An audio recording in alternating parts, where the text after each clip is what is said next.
Good morning, everyone. So glad you could join us for coffee again. Sure hope you had a nice week and a nice weekend. I always pray for that every time we're together. I just want hope and pray you've had a good week and a good weekend. Once again, I ask you to remember uh, the priests in Perryville, Missouri. Those are they're legends in our community, and some of them need healing. And so remember our retired Vincentians in your prayers, and then remember some other friends of the mission who are in need of God's special healing. And so please, we'd like you to remember Bill and Brian and Clarence and Jack, and remember Stan, and remember Jeff and Bob. I'd also like you to remember Karen and Lisa, Loretta, Louise, and Nina, and Pat and Patty and Sharon and Terry. Please remember them in your prayers. Well, anyway, as you can tell, I'm in a different place. Yeah, I am. My brother and I are staying at our sister's house in Tucson, Arizona, because we're starting a Holy Week mission that we've done for several years, and we're doing this at our sister's parish, Corpus Christi in Tucson. Loved to do Holy Week mission. It just got such special meaning to us because it leads us into the really high holy days. Yesterday we celebrated Palm Sunday, and it's a grand entrance of Jesus into Jerusalem, and we can celebrate that, and also know that these were his last days before he suffered and died for us. And so we're very happy to do this mission, and I look at it as a special week for me because it's at the heart of my faith, which led me to my priesthood.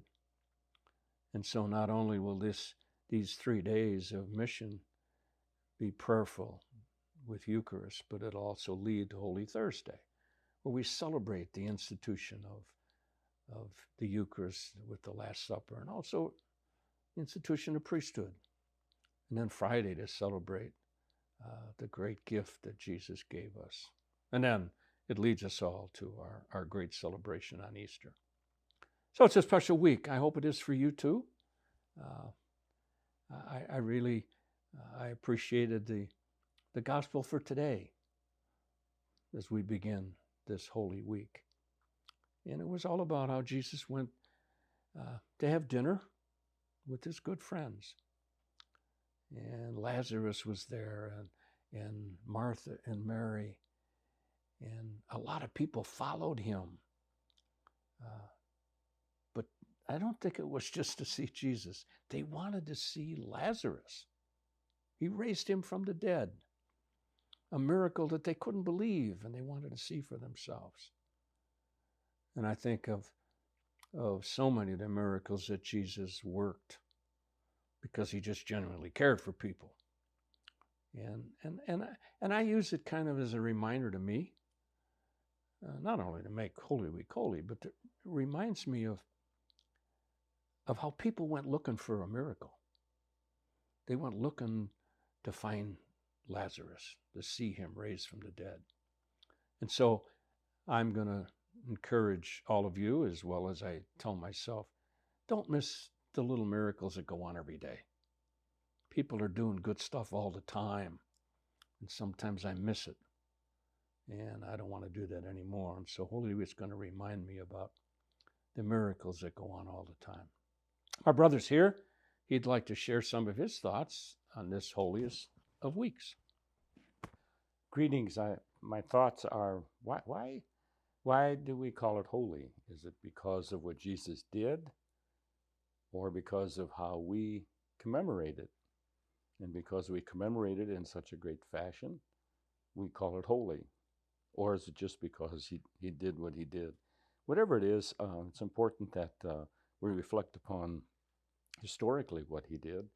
You know, there's a great song a couple of years ago. It was done in a duet by, the great Andrea Bocelli He did this duet with Sarah Brightman, and the title of the song was "It's Time to Say Goodbye."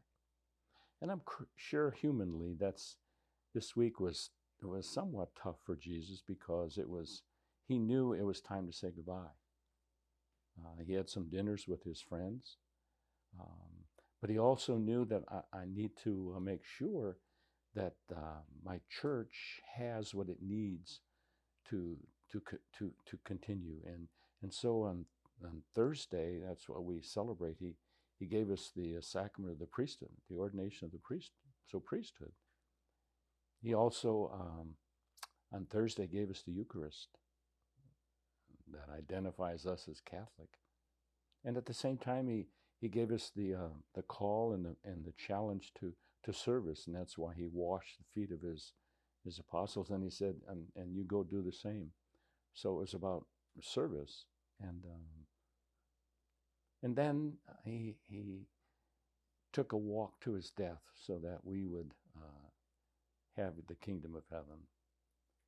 And finally, all of it, in the culmination of, he conquered the devil and evil with Easter by rising from the dead. So it's a great Holy Week historically. We continue to honor that and make it holy. I often thought that humanly this must have been so tough on him because he knew what was coming and had to face it.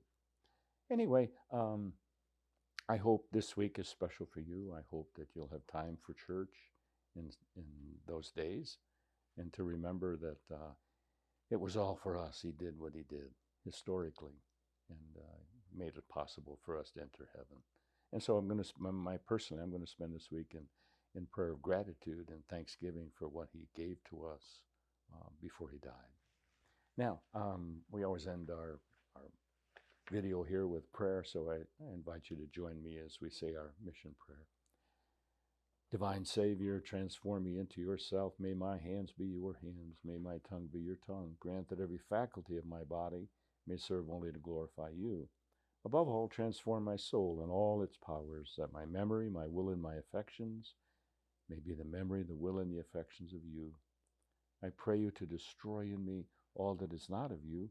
Grant that I may live but in you and by you and for you, and that I may truly say with St. Paul, I live now, not I, but Christ lives in me. Thanks for listening. Don't forget, Wednesday we have a written reflection on the website, and next Monday you'll get to hear from my brother again.